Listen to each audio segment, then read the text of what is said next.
ఈ 48వ అధ్యాయము ఉట్టి గీతము, ఉట్టి పాట కాదు కానీ ఎంతో సంతోషకరమైన పాట, జాయ్ఫుల్ సాంగ్ అనేది ఇక్కడ వాడబడిన హీబ్రూ పదము. SCHIR అనే పదాన్ని ఇక్కడ వాడారు. కానీ తెలుగులో అన్నిటికీ గీతము గీతము అనే రాయబడి ఉంది. కానీ ఇక్కడ గీతం ఉన్నదాని పదానికి ఏంటంటే జాయ్ఫుల్ అనే అర్థాన్ని జోడిస్తూ ఉంది.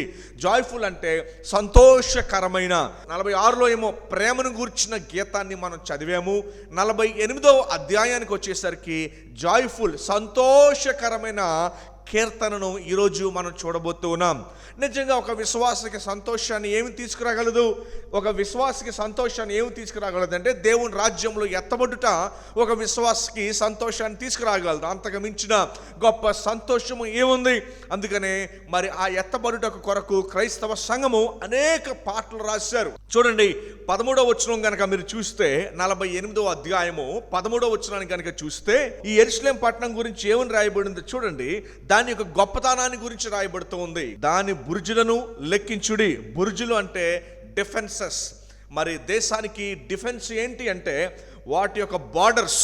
ఏమండి, బుర్జులు అంటే వాటి యొక్క బార్డర్స్ ఎంత స్ట్రాంగ్గా ఉంటాయో మరి దేశం అంతా బాగా కాపాడబడుతుంది. మరి ఇశ్రాయేల్ యొక్క బార్డరు సరిగ్గా లేకపోవడం వల్ల పాలస్తీనా నుండి మరి 100 మంది వచ్చి ఇశ్రాయేలులను 1200 మందిని ఆ రోజు సంహరించి అక్టోబర్ 7వ తారీఖు అక్కడే యుద్ధం ప్రారంభమైంది. ప్రాబ్లం ఏంటంటే దాని బురుజు సరిగ్గా లేదు, దాని డిఫెన్స్ సరిగ్గా లేదు. ఏమండి, జనరల్గా డిఫెన్స్ సిస్టమ్ సరిగ్గా లేకపోతే, బ్యాంక్కి ఉన్న డిఫెన్స్ సిస్టమ్ సరిగ్గా లేకపోతే, బ్యాంకు సేఫ్కి డిఫెన్స్ సిస్టమ్ సరిగ్గా లేకపోతే, ఇంటికి డిఫెన్స్ సిస్టమ్ సరిగ్గా లేకపోతే, మరి ఇంటి యొక్క ప్రాకారం బట్టి లోపల ఉన్న బలాన్ని మనం చెప్పవచ్చు. మాస్కో దేశంలో క్రెమ్లిన్ అనే ఒక బిల్డింగ్ ఉంది. క్రెమ్లిన్ అంటే రష్యా యొక్క ప్రెసిడెంట్ పుటిన్ ఉంటాడు.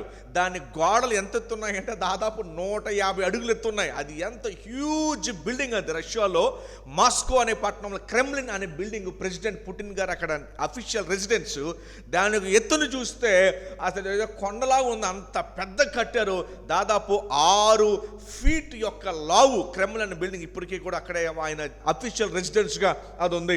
అది మనం జ్ఞాపకం చేసుకున్నప్పుడు యెరూషలేము పట్టణాన్ని వచ్చి చూడుడి అని ఆహ్వానిస్తూ ఉన్నాడు. ఈవెన్ 13వ వచనం పైలైన్ చూడండి ఏమని రాయబడి ఉందో. సియోను చుట్టూ తిరుగుచు దాని చుట్టూ సంచరించుడి. దానిని చూడండి, దాని గొప్పదానాన్ని, దాని గ్రాండియోర్ అని పిలుస్తాం, దాని యొక్క మ్యాజెస్టీ, దాని గొప్పదానాన్ని ఒకసారి మీరు చూడండి. ఈ 48వ అధ్యాయంలో కొరహు కుమారులు దేన్ని చూడడానికి ఆహ్వానిస్తున్నారంటే యెరూషలేము పట్టణాన్ని చూడడానికి ఆహ్వానిస్తూ ఉన్నారు. ఇది ఈ కీర్తనలోనే లోపల దాగి ఉన్న సత్యాలు ఏంటంటే, వాస్తవానికి ఈ యొక్క యెరూషలేము అప్పుడున్న యెరూషలేము పట్టణం గురించి మాత్రమే కాదు, కానీ ఈ యెరూషలేము పట్టణం దేని గురించి మాట్లాడుతున్నాడంటే నిజమైన యెరూషలేము పట్టణం గురించి. ఏదైతే ప్రకటన చివరి 2 అధ్యాయాల్లో మనం చూస్తామో, 21, 22లో మన యొక్క నిరీక్షణ ఏమై ఉందంటే ఆ యొక్క నిత్య యెరూషలేము పట్టణంలో యేసు ప్రభుతో పాటు కలిపి సహా పరిపాలకులుగా మనం జీవించబోతూ ఉన్నాం. అయితే విశ్వాసులుగా, క్రైస్తవులుగా, నేటి క్రైస్తవులుగా మనం దేన్ని చూడాలంటే ఈ 48వ అధ్యాయంలో ఆ యెరూషలేము పట్టణం కొరకు మనం ఎదురు చూస్తూ ఉన్నాం. అలాని చెప్పి ఇక్కడున్న యెరూషలేము పట్టణాన్ని పూర్తిగా విడిచిపెట్టండి అని అర్థం కాదు. కానీ 13వ వచనంలో ఏమి రాయబడి ఉందంటే, దాని బురుజులను లెక్కించుడి, తరువాత దాని ప్రాకారములను అంటే దాని బలాన్ని నిదానించి చూడుడి, దాని నగరులలో అంటే యెరూషలేము ప్రాంతంలో ఉన్న ప్యాలెసెస్, దాని గొప్ప బిల్డింగ్స్ ఏదైతే ఉన్నాయో సంచరించి వాటిని చూడుడి. సంచరించి వాటిని చూడుడి. యెరూషలేము పట్టణం యొక్క గొప్పతనాన్ని అక్కడ చెబుతూ ఉన్నాడు. వాస్తవానికి మరి ఇది మనకి ఎలాగా పూర్తిగా అర్థం చేసుకోవాలి అంటే, ఈ యొక్క కీర్తనకారుడు నిజమైన యెరూషలేము పట్టణం గురించి మాట్లాడుతూ ఉన్నాడు. నిజమైన యెరూషలేము పట్టణానికి మనం ఎలాగైతే కొనుక్కోబడతామో, యేసు ప్రభుతో పాటు నిత్యం జీవించబోతున్నామో ఆ నిరీక్షణ గురించి ఇక్కడ మాట్లాడుతూ ఉన్నాడు. అందుకని మనం దేవుని స్తుతించి ఆరాధించవలసిన వారమయ్యున్నాం. 48వ అధ్యాయము 1వ వచనం నుంచి మనము చదువుకుందాం. అంతే ఇక్కడ జ్ఞాపకం చేస్తూ ఏమంటున్నాడంటే, it is a joyful song, సంతోషకరమైన పాట. We shall rejoice. ఆ పట్టణం నిమిత్తమై మనము రిజాయిస్ అవ్వాలి. ఈరోజు కూడా క్రైస్తవులకి చాలా మందికి ఉన్న డౌట్ ఏంటంటే, ఈ యెరూషలేం పట్టణము ప్రస్తుతం ఉన్న యెరూషలేం పట్టణమా, దాని గురించే మనం ఆలోచించి బాధపడి దాని గురించే మనం చింతించాల్సింది అని చెప్పి చాలా మందికి ఆ డౌట్ ఉంటుంది. బహుశా ఈ యొక్క కీర్తనను మనం చదువుకున్నప్పుడు కొంతవరకు ఆ డౌట్ని మనం నివృత్తి చేయడానికి మనం ప్రయత్నిద్దాం. 48వ అధ్యాయము మొదటి వచనం, మన దేవుని పట్టణమందు ఆయన పరిశుద్ధ పర్వతమందు యెహోవా గొప్పవాడును బహు కీర్తనీయుడై ఉన్నాడు. ఏమని రాయబడుతుంది చూడండి, మన దేవుని పట్టణమందు ఆయన పరిశుద్ధ పర్వతమందు. వాస్తవానికి బైబిల్ గ్రంథంలో మనం చూసినప్పుడు పరిశుద్ధ పర్వతంగా ఏం కనపడుతుందో తెలుసా? మీకు జ్ఞాపకం ఉందా? పరిశుద్ధ పర్వతంగా ఏది కనపడుతుందో తెలుసా మీకు? సీనాయి పర్వతము పరిశుద్ధ పర్వతంగా కనబడి, మరి ఆనాడు దేవునికి ఆ పర్వతానికి ఒక ఫెన్స్ చేసినట్టుగా మనం చూస్తూ ఉంటాం. ఇదిగో వారు గనక దగ్గరికి వస్తే ఇశ్రాయేలు అంటారు, మోషే నువ్వు మాతో మాట్లాడు, దేవుడు గనక మాతో మాట్లాడితే మేము చనిపోతామని చెప్పి వారు దూరంగా జరిగినట్టుగా మనం చూస్తాం. ఈ పరిశుద్ధ పర్వతాన్ని దేనిగా చూస్తామంటే వాస్తవానికి బైబిల్ గ్రంథంలో మరి సీనాయి పర్వతంగా మనకు కనబడుతున్నాం. దేవుడు కనపరచబడిన మోషేకి పదాజ్ఞలు ఇచ్చిన చోట. కానీ ఇక్కడ ఏమన్నాడంటే, మన దేవుని పట్టణమందు ఆయన పరిశుద్ధ పట్టణాన్ని దేని సూచిస్తుందంటే, వాస్తవానికి యెరూషలేములో ఉన్న సియోను పర్వతం అన్నా యెరూషలేము పట్టణం అన్నా ఒకే విషయాన్ని తెలియజేస్తుంది. పరిశుద్ధ పట్టణం అన్న యెరూషలేం పట్టణాన్ని సూచిస్తుంది. వాస్తవానికి ఇక్కడ వాడిన పదం పరిశుద్ధ పట్టణము, సియోను పర్వతము, దీని యొక్క ఇవ్వబడిన గొప్పతనాన్ని కేవలం భౌతికమైన యెరూషలేం పట్టణం గురించి మాట్లాడలేదు. ఎందుకంటే దేవుడు దావీదుకి 2 సమూయేలు 7వ అధ్యాయం 16వ వచనంలో ఇవ్వబడిన దావీదుకి వాగ్దానం ఏంటంటే, నీ యొక్క రాజ్యాన్ని నేను స్థిరపరుస్తాను, నీ యొక్క సింహాసనాన్ని స్థిరపరుస్తాను, రాజదండము నీ యొక్క బిడ్డల చేతుల నుంచి తీయబడదు, నీలో నుంచి ఒక రాజు వస్తాడు, అతను ఎప్పటికీ ప్రపంచాన్ని పరిపాలించబోతున్నాడు అని చెప్పబడిన మాట ఇది ఏదైతే ఉందో, యేసు ప్రభు గురించి నిత్య యెరూషలేం గురించి మాట్లాడుతూ ఉన్నాడు. అందుకనే ఈ యొక్క కీర్తనలో మనం యెరూషలేం పట్టణం యొక్క ఔన్నత్యం గురించి వింటున్నప్పుడు ఒక చూపేమో ప్రస్తుతం యెరూషలేం పట్టణం మీద ఉండి, ఇంకొక చూపు ఖచ్చితంగా నిత్య యెరూషలేం పట్టణం మీద మనం ఆలోచించుకోవాలని కీర్తనకారుడు with the inspiration of the holy spirit, పరిశుద్ధాత్మ యొక్క ఇన్స్పిరేషన్తో ఈ మాటలు తన మనసులో పెట్టుకుని దేవుడు రాయించాడు. అందుకని మొదటి లైన్లో ఏముందంటే, మన దేవుని పట్టణమందు, ఏ పట్టణం అది? ఖచ్చితంగా డౌట్ లేకుండా నిత్య యెరూషలేం గురించి మాట్లాడుతూ ఆయన పరిశుద్ధ పర్వతం ముందు యెహోవా గొప్పవాడును బహు కీర్తనీయుడై ఉన్నాడు.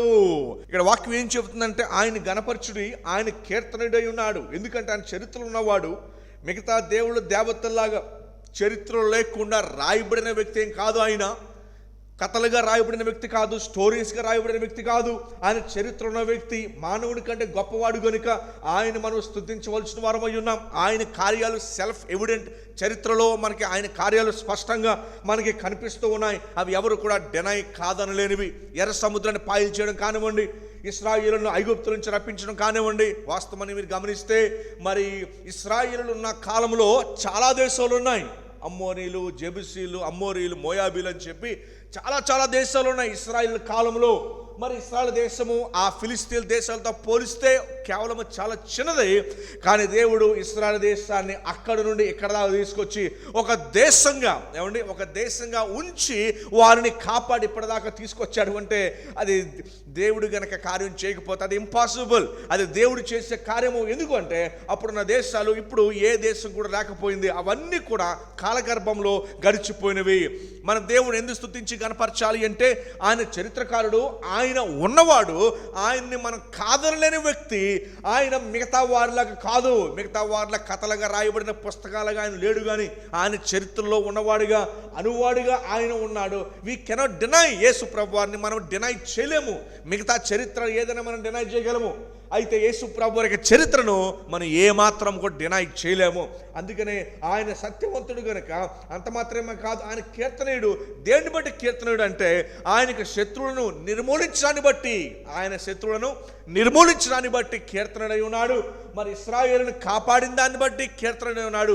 మనకిచ్చిన రక్షణను బట్టి ఆయన కీర్తనీయుడై ఉన్నాడు. అందుకని అంటున్నాడు, మరి దేవుని పట్టణమందు ఆయన పరిశుద్ధ స్థలమందు యెహోవా గొప్పవాడును, నిజంగానే గొప్పవాడు, ఆయన స్తుతులకు పాత్రుడు. ప్రపంచంలో మరి ఘనతను పొందుకోదగిన వాడు ఎవడైనా ఉన్నారు అంటే అది కేవలము ఆయన మాత్రమే. అందుకే నేను చెప్తున్నాను ఇంగ్లీష్లో, for I am a jealous God, నేను రోషము కలిగిన దేవుడను, నేను నా మహిమను ఘనతను నేను ఎవ్వరికి కూడా నేను ఇవ్వను అని చెప్తూ ఉన్నాడు. సో ఈరోజు మరి ఆయన గొప్ప పట్టణాన్ని చూడడానికి వచ్చిన మనమందరము కూడా ఆయన మనం ఘనపరచవలసిన వారమై ఉన్నామని దేవుని వాక్యము మనకి సెలవిస్తున్నది. చూడండి 2వ వచనంలో ఏం రాయబడి ఉందో, ఉత్తర దిక్కున, ఏ దిక్కునండి? నార్త్. యెరూషలేము పట్టణము మరి అది కొండ మీద ఉంది కనుక జనరల్గా నార్త్ పార్ట్గా మనం చూడవచ్చు. అది కొండ ప్రాంతము, లేకపోతే ఎత్తైన ప్రాంతము, హైట్లో ఉంది కాబట్టి దానిని మనము మరి ఉత్తర దిక్కున మహారాజు పట్టణమైన సియోను పర్వతము రమ్యము అయిన ఎత్తుగల చోట నుండి సర్వభూమికి సంతోషకరముగా నున్నది. దయచేసి గమనించండి, ఇది సర్వభూమికి సంతోషకరమైన ఉన్నది. ఆ మాట మనం దేని బట్టి చెప్పగలం? అది ఖచ్చితంగా నిత్య యెరూషలేము కాబట్టే ఆ మాట మనం చెప్పగలము. ఎందుకంటే యెషయా గ్రంథము 14వ అధ్యాయము 13వ వచనం కనుక మనం చదవగలిగితే ఆ యొక్క ఉత్తర దిక్కున ఉన్న పట్టణము ఏంటి, ఆ పట్టణం అనేది మనం కనిపిస్తూ ఉంటుంది. యెషయా గ్రంథము 14వ అధ్యాయము 13వ వచనం కనుక మనం చూస్తే, మరి నేను ఆకాశమునకు ఎక్కిపోయేదను, దేవుని నక్షత్రములకు పైగా నా సింహాసనమును హెచ్చింతును. ఉత్తర దిక్కునున్న, అంటే నార్త్, ఉత్తర దిక్కున దేని సూచిస్తుందంటే పరలోకాన్ని సూచిస్తూ ఉంది. ఉత్తర దిక్కునున్న సభా పర్వతము మీద కూర్చుందును. చూసారా, ఇక్కడ ఉత్తర దిక్కును దేని గురించి మాట్లాడుతున్నాడంటే ఆయన పరలోకం గురించి మాట్లాడుతూ ఉన్నాడు. అందుకని 48వ అధ్యాయము 2వ వచనంలో ఏమని రాయబడి ఉందంటే, ఉత్తర దిక్కునున్న మహారాజు పట్టణము. వాస్తవానికి ఇది మెస్సయ కీర్తనగా మనం చూడవచ్చు. ఉత్తర దిక్కున ఏ పట్టణం ఉంది? ఉత్తర దిక్కున ఉన్న పట్టణం యెరూషలేము పట్టణము. ఏ యెరూషలేము అంటే నిత్య యెరూషలేములో ఉన్న ఆ మహారాజు పట్టణమైన సియోను పర్వతము రమ్యమైన ఎత్తుగల చోటను నుంచబడి సర్వభూమికి సంతోషకరముగానున్నది. ఈ యొక్క కీర్తన మరి యెరూషలేము పట్టణం గురించి ఎంత గొప్పగా రాస్తున్నాడంటే, మన చూపు అంతా ఎక్కడికి వెళ్ళాలంటే ఉత్తర దిక్కునున్న యెరూషలేము పట్టణం మీదకే మన దృష్టి కొనుపబడాలి. ఉత్తర దిక్కునున్న మహారాజు పట్టణమైన సియోను పర్వతము రమ్యమైన ఎత్తుగల చోట నుండి సర్వభూమికి సంతోషకరముగా ఉన్నది. ఎందుకు అది సర్వభూమికి సంతోషకరంగా ఉంది? చూడండి, ప్రకటన గ్రంథము 5వ అధ్యాయము 9వ వచనంలో, ప్రకటన గ్రంథము 5వ అధ్యాయము 9వ వచనంలో అది సర్వభూమికి సంతోషకరంగా ఏ రీతిగా ఉందో అది తెలియజేస్తూ ఉంది. 5వ అధ్యాయం 9వ వచనం కనుక మీరు చూస్తే, ఆ పెద్దలు, నీవు ఆ గ్రంథమును తీసుకుని దాని ముద్రలను విప్పుటకు యోగ్యుడవు, నీవు వధింపబడిన వాడవై నీ రక్తమిచ్చి ప్రతి వంశములోను ఆయా భాషలు మాట్లాడే వారిలోను ప్రతి ప్రజల్లోనూ ప్రతి జనములోనూ దేవుని కొరకు మనుషులను కొని మా దేవునికి వారిని ఒక రాజ్యముగాను యాజకులుగాను చేసితివి గనుక వారు భూలోకమయందు ఏలుదురని కొత్త పాట పాడుదురు. విత్ జాయ్, విత్ సంతోషము వారు కొత్త పాట పాడుదురు. సో 2వ వచనంలో ఏమంటున్నాడు అంటే, ఉత్తర దిక్కున మహారాజు పట్టణమైన సియోను పర్వతము రమ్యమైన ఎత్తుగల చోట నుంచబడి సర్వభూమికి సంతోషకరముగా నున్నది. ఈ 48వ అధ్యాయంలో కీర్తనకారుడు దేని గురించి మాట్లాడుతున్నాడు అంటే యెరూషలేము పట్టణం గురించి మాత్రమే మాట్లాడుతూ ఉన్నాడు. దాని యొక్క గొప్పతనం గురించి మాట్లాడుతూ ఉన్నాడు. సో ఈ యెరూషలేము పట్టణము, ఇది ఏ యెరూషలేము పట్టణం అంటే నిత్య యెరూషలేము పట్టణము. అది యేసు ప్రభువారు మన నిమిత్తమై నిర్మించిన పట్టణం కొరకు. గమనించారా, హెబ్రీయులకు రాసిన పత్రికలో అబ్రహాము దేని కొరకు ఎదురు చూశాడు? దేవుడు దేనికి నిర్మాణకుడై ఉన్నాడో, దేవుడు దేనికి శిల్పి అయి ఉన్నాడో, పునాదులు కలిగిన ఆ పట్టణము కొరకు అబ్రహాము ఎదురు చూచుచుండెను. సో ఈ 48వ అధ్యాయం దేని గురించి? ఇప్పుడు యెరూషలేము పట్టణం గురించి. పితరుడైన అబ్రహాము దేని గురించి ఎదురు చూశాడు? ఆ పునాదులు కలిగిన ఆ పట్టణం కొరకు ఎదురు చూశాడు పితరుడైన అబ్రహాము. సో దావీదు ఎదురు చూసింది దానికోసమే. అడు తర్వాత ఈ యొక్క కొరహు కుమారులు ఎదురు చూసింది ఎవరి కోసం? దానికోసమే. ఇప్పుడు మనం ఈ కీర్తన దేని గురించి మనం చూస్తున్నామంటే మరలా దాని గురించే మనము చూస్తూ ఉన్నాము. దయచేసి గమనించండి, 2వ వచనంలో అది ఏం రాయబడి ఉందంటే, ఉత్తర దిక్కునున్న మహారాజు పట్టణమైన సియోను పర్వతము రమ్యమైన ఎత్తుగల చోట నుంచబడి సర్వభూమిగత సంతోషకరముగా నుండి. వాస్తవానికి ఇప్పుడున్న యెరూషలేము సర్వభూమికి సంతోషకరంగా ఏమీ లేదు. అది ఏమంటే ఎన్నో యుద్ధాలు చేస్తూ ఉంది. అది సర్వభూమికి సంతోషకరమైన పొజిషన్లో అది ఇప్పుడు ఏమీ లేదు. మరి సర్వభూమికి సంతోషకరమైనది ఎప్పుడు వస్తుందంటే, ఇదిగో ప్రకటన గ్రంథంలో మనం చదివేమే, ఆ యొక్క గొర్రెపిల్ల ప్రపంచంలో ప్రతి భాష నుంచి, ప్రతి ప్రాంతం నుంచి మరి ఆయన కొనినవాడిగా వారందరూ కూడా కొత్త పాట పాడుచున్నట్టుగా మరి ప్రకటన గ్రంథము 5వ అధ్యాయము 9-10 వచనాల్లో మనము ఇప్పుడు చదువుకొని ఉన్నాం. సో 48 దావీదు కీర్తన దేని గురించి అంటే, మనం ఎందుకు సంతోషిస్తాము, దానికి మనకి సంబంధం ఏంటంటే, వీఆర్ వెయిటింగ్. అబ్రహాము వలె ఆ పునాదులు కలిగిన ఆ పట్టణం కొరకు ఎదురు చూస్తున్నాము. 3వ వచనం వచ్చేసరికి దాని యొక్క గొప్పతనాన్ని, గ్రాండ్యూర్, మ్యాజెస్టీని ఇంకా ఎక్స్ప్లెయిన్ చేస్తూ ఉన్నాడు. దాని నగరులలో దేవుడు ఆశ్రయముగా ప్రత్యక్షమగుచున్నాడు. జనరల్గా ఒక పట్టణము దేన్ని బట్టి గొప్పదవుతుంది అంటే, దానికి ఉన్న బిల్డింగ్స్ బట్టి, దానికి ఉన్న ధనాన్ని బట్టి, లేకపోతే దానికి ఉన్న రిసోర్సెస్ బట్టి. జనరల్గా ప్రపంచంలో చాలా చాలా గొప్ప సిటీస్ ఉన్నాయి. లండన్, న్యూయార్క్, ఏమండి, షికాగో, అట్లాంటా, లేకపోతే మాస్కో, జోహానెస్బర్గ్, సిడ్నీ, మెల్బోర్న్, ఏమండి, ముంబై, ఇంకా ఏ పట్టణాలు చెప్పచ్చు. జనకి పట్టణాలు దేని బట్టి గొప్ప అవుతాయి అంటే, వాటి కలిగిన హిస్టారికల్ బిల్డింగ్స్ బట్టి గొప్ప అవుతాయి, వాటికి ఉన్న ఫైనాన్స్ బట్టి అవి గొప్పగా పిలువబడతాయి. గొప్ప సిటీస్ వాటి యొక్క పాపులేషన్ బట్టి అవి గొప్పగా పిలువబడతాయి. జనరల్ ప్రపంచంలో గొప్ప గొప్ప సిటీస్ ఉన్నాయి. గొప్ప ప్యారిస్ అని, లేకపోతే ఇంకా లండన్ అని, ఇంకా ప్రపంచం అనేక పట్టణాలు ఉన్నాయి, ఫేమస్ పట్టణాలు ఉన్నాయి. కానీ ఇక్కడ చూడండి 3వ వచనంలో, ఈ పట్టణం ఎందుకు ఫేమస్ తెలుసా, ఈ పట్టణంలో ఏముందో తెలుసా, ఈ పట్టణంలో ఏముందంటే, దాని నగరులలో దేవుడు ఆశ్రయముగా ప్రత్యక్షముగా ఉన్నాడు.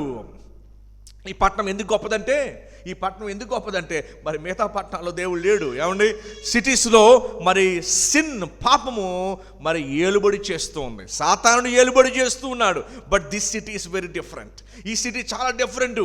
ఈ సిటీ ఎందుకు డిఫరెంట్ అంటే, ఈ సిటీలో ఉండేది ఎవరో తెలుసా, ఈ సిటీ యొక్క గొప్పతనం దేని బట్టి తెలుసా, ఈ సిటీ యొక్క గొప్పతనం దేని బట్టి తెలుసండి, ఈ సిటీ యొక్క గొప్పతనం దేని బట్టి అంటే, ఈ సిటీలో ఇదిగో ఆయన ఆశ్రయముగా, దేవుడే ఆయన ఆశ్రయముగా ఉన్నాడు. చూడండి, ప్రకటన గ్రంథము ఎవరు ఏమై ఉన్నారో అన్న విషయాన్ని చూద్దాం. 21వ అధ్యాయము, పట్మోస్ ద్వీపంలో మరి దేవుడు మరి దేవదూతను పంపించి శిష్యుడైన యోహానుకు ఇచ్చిన రెవల్యూషన్, ప్రత్యక్షత అని మనం చెప్పచ్చు. ప్రత్యక్షత 21 నుంచి కూడా చదువుదాం. చూడండి, దాని 12 గుమ్మములు 12 ముత్యములంట, ఒక్కొక్క గుమ్మము ఒక్కొక్క ముత్యముతో కట్టబడి ఉన్నది. పట్టణపు రాజవీధి శుద్ధ సువర్ణమై స్వచ్ఛమైన స్ఫటికములను పోలి ఉన్నది. ఆ యొక్క యెరూషలేము పట్టణం గొప్పతనం గురించి మాట్లాడుతూ, దానిలో నాకు ఏ దేవాలయమును నాకు కనబడలేదు. దయచేసి గమనించండి, యెరూషలేము పట్టణం దేనికి ఫేమస్ అంటే, టెంపుల్కి ఫేమస్. ఏడాదికి ఒకసారి ఇశ్రాయేలులందరూ, యూదులందరూ కూడా ఎందుకు వెళ్తారంటే, టెంపుల్ని విజిట్ చేయడానికి. యామ్ కపూర్, డే ఆఫ్ అటాన్మెంట్, ప్రాయశ్చిత్తము రోజున వారు అందరూ కూడా వెళ్ళి, ప్రధాన యాజకుడు వారందరి పాపం నిమిత్తమై ఆయన బలి అర్పించిన తర్వాత ఆ బలిని ఆయన ప్రత్యక్ష గుడారంలో ఒక్కసారి అతి పరిశుద్ధ స్థలానికి వెళ్ళి దాన్ని ప్రోక్షించి వస్తాడు. ఏమండి, ఏడాదికి ఒకసారి యెరూషలేములో అదే 12 ఏటలో యేసు ప్రభు వారు కూడా మరి యెరూషలేముకి వెళ్ళినప్పుడు ఆ ఒక్క సందర్భము, ఆయన చిన్న వయసులో ఈ విషయాన్ని మనం చూస్తాం. ఆయన ఏమన్నాడంటే 22వ అధ్యాయంలో, దానిలో ఏ దేవాలయమును నాకు కనబడలేదు, సర్వాధికారి అయిన దేవుడగు ప్రభువును గొర్రెపిల్లయు దానికి దేవాలయమై ఉన్నారు. చూసారు, యెరూషలేము పట్టణంలో ఏం లేదంట. జనరల్గా యెరూషలేము పట్టణం దేనికి ఫేమస్? ఇప్పటికీ కూడా యూదులు యెరూషలేము పట్టణంలో ఏం కట్టడానికి చూస్తున్నారు? దేవాలయాన్ని కట్టడానికి చూస్తున్నారు. దయచేసి గమనించండి, ప్రత్యక్ష గుడారము దావీదు కాకుండా సొలొమోనుతో దేవుడు కట్టించాడు దేవాలయాన్ని. 586లో దాన్ని పడగొట్టేశారు అశ్షూరీయులు, బబులోనీయులు. దాని తర్వాత హెరోదు దాన్ని బాగు చేసి నిర్మించిన తర్వాత 70వ సంవత్సరంలో టైటస్ అనే చక్రవర్తి దాన్ని మరలా పడగొట్టేశాడు. అప్పటి నుంచి అది కట్టబడలేదు.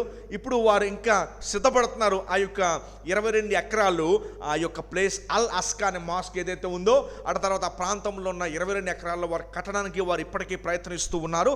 అయితే వారు తెలుసుకోవాల్సింది ఏంటంటే, ఆలయము కన్నా శ్రేష్ఠుడు ఈయనై ఉన్నాడని మాట చెబుతూ 22వ వచనంలో, అక్కడ నాకు ఏ దేవాలయం కనపడలేదంటే యెరూషలేము పట్టణంలో. ఏ యెరూషలేము పట్టణంలో? ఎటర్నల్ యెరూషలేము పట్టణంలో అసలు ఏ దేవాలయం కూడా లేదు. ఎందుకంటే ఏ దేవాలయం ఎందుకు లేదో తెలుసా? దేవుడగు ప్రభువును గొర్రెపిల్లయు దానికి దేవాలయమై ఉన్నారు. ఏమండి, సర్వాధికారి అయిన దేవుడగు ప్రభువును గొర్రెపిల్లయు దానికి దేవాలయమై ఉన్నారు.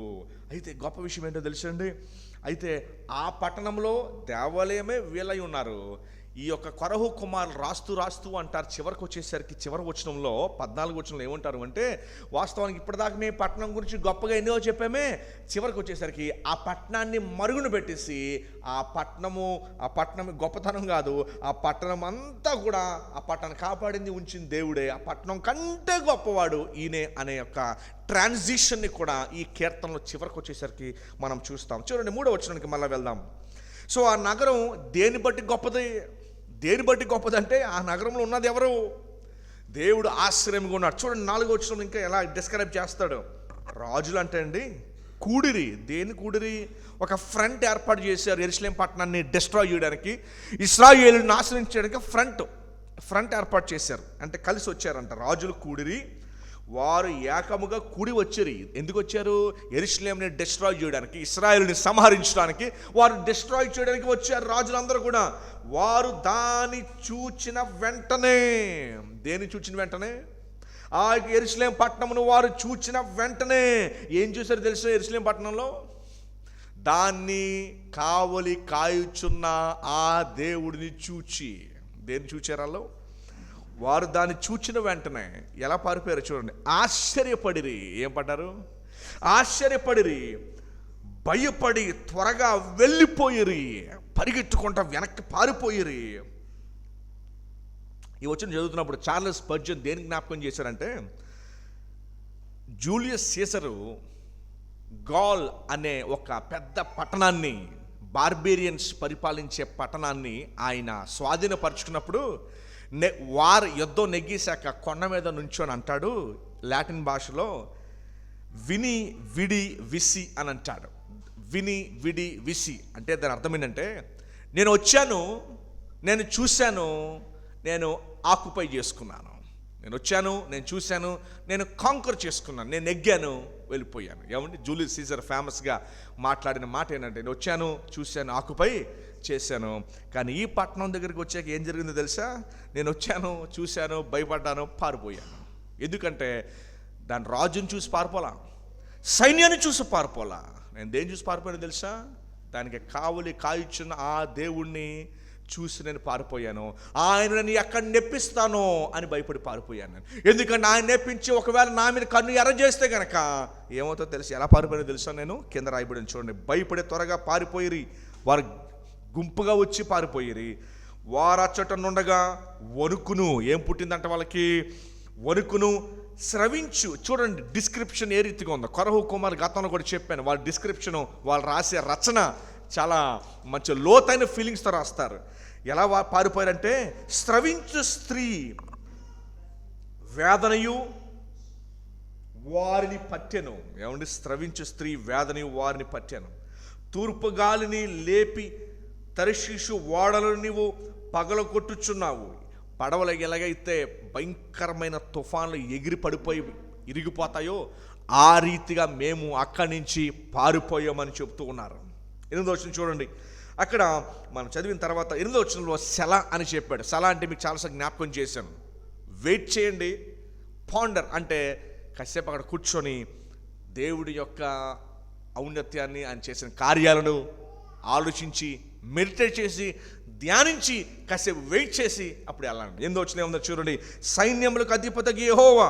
సైన్యములకు అధిపతియగు యెహోవా అనగానే ఆ ఫ్రేజ్కి అర్థం ఏంటి? చాలాసార్లు ఓల్డ్ టెస్టమెంట్లో మనం చదువుతాం. ఏ సైన్యం అంటే దేవదూతల యొక్క సైన్యము. పాత నిబంధన గ్రంథంలో ఒక దేవదూత ఎంతమందిని నాశనం చేస్తుందో మనం చూసాం. ఏమండి? పిలాతు దగ్గర కూడా మనం చూడవచ్చు. ఏమండి? ఏది నీ సైన్యం ఆయన ఆజ్ఞాపిస్తే అవేమి ఉండేవి కాదు. సో సైన్యములకు అధిపతి యెహోవా అనగానే ఏ సైన్యం అంటే ది ఆర్మీ ఆఫ్ ఏంజల్స్. ఏమండి? సైన్యములకు అధిపతి యెహోవా పట్టణమునందు, మన దేవుని పట్టణమునందు మనము వినున్నట్టుగానే జరుగుట మనము చూచి ఉన్నాము. దేవుడు నిత్యముగా దానిని స్థిరపరిచి ఉన్నాడు. ఖచ్చితంగా నూతన యెరూషలేం గురించి మాట్లాడుతూ ఉన్నాడు. నూతన యెరూషలేం గురించి 8వ వచనంలో మాట్లాడుతూ అని ఏమంటున్నాడంటే, మరి ఓ ఇశ్రాయేలులారా, గడిచిన కాలంలో దేవుడు చేసిన కార్యాలు చూడండి, ఇప్పుడు అదే కార్యాలు చేస్తూ ఉన్నాడు.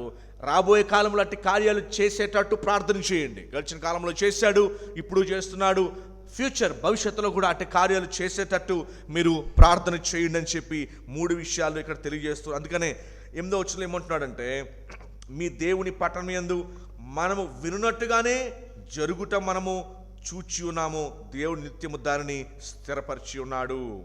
సో చేత మనము దేవుడు చేశాడు, ఇప్పుడు చేస్తున్నాడు, భవిష్యత్తులో కూడా చేసేటట్టుగా ప్రార్థన చేయమని కూడా ఈ మాట మనకు జ్ఞాపకం చేస్తూ చూడండి. 9వ వచనంలో ఇక్కడ కొంచెము దేవుని యొక్క గంభీరత్వంని, లేకపోతే ఆయన ఏ రీతిగా యెరూషలేం పట్టణాన్ని కాపాడుకుంటూ వచ్చాడో అక్కడి నుంచి 9వ వచనంలో మనం ఏం చూస్తున్నామంటే, మరి దేవుని యొక్క బ్లెస్సెడ్నెస్ ఆయన కృపను గురించి ఇక్కడ మాట్లాడుతూ ఉన్నాడు. ఆయన కృపను గురించి ఏంటంట, దేవా మేము నీ ఆలయమునందు కృపను ధ్యానించుతుమి. దేవుని ఆలయమునందు ఏం ధ్యానించారంట, కృపను ధ్యానించుతుమి. ఇక్కడ చార్లెస్ స్పర్జన్ గారు గడిచిన కాలంలో ఒక ప్రసంగాన్ని ఇచ్చారు. ఏం ప్రసంగాన్ని ఇచ్చారంటే, ఆ ప్రసంగం పేరు ఏంటంటే సెలబ్రేషన్ ఆఫ్ ది సిటీ. ఏమండి, ఆయన ఇచ్చిన ప్రసంగం పేరు ఏంటంటే సెలబ్రేషన్ ఆఫ్ ది సిటీ అనే ప్రసంగంలో ఆయన చెప్పిన మాట ఏంటంటే, ఈ యొక్క వచనం గురించి, 9వ వచనం గురించి, నీ కృపను ధ్యానించితిమి, దేవా నీ నామము ఎంత గొప్పది అనే మాట గురించి ఆయన చెప్తే ఏమన్నాడంటే, ఒక సిస్టర్ గురించి, ఒక బ్రదర్ గురించి, ఒక ఫ్రెండ్ గురించి చెప్పాడు. సిస్టర్ గురించి, ఒక బ్రదర్ గురించి, ఓ ఫ్రెండ్ గురించి చెప్పారు. ఏం చెప్పాడంటే ఆయన ప్రసంగంలో, ఒక సిస్టర్ గారు ఎప్పుడు కూడా ఆమెకున్న అనారోగ్య కష్టముల గురించే అందరికీ చెప్తూ ఉంటారంట, ఇలా బాలేదు, ఇలా బాలేదని. ఆయన అంటాడు, చాలా మంచిది చెప్పాలి, కానీ కొన్ని సందర్భాల్లో దేవుని యొక్క కృప గురించి మీరు చెప్పండి, దేవుని యొక్క కృప గురించి చెప్పండి. ఓ బ్రదర్ దగ్గరికి వెళ్ళి వ్యాపారంలో చాలా నష్టం వస్తుందని అనేక సంవత్సరాల నుంచి బాధపడుతూ ఉన్నాడంట. అనేక సంవత్సరాలు బాధపడుతూ ఉంటే, దాని గురించి నువ్వు అందరికీ చెప్పకు, దేవుని యొక్క కృప గురించి నువ్వు చెప్పు ఈసారి నుంచి.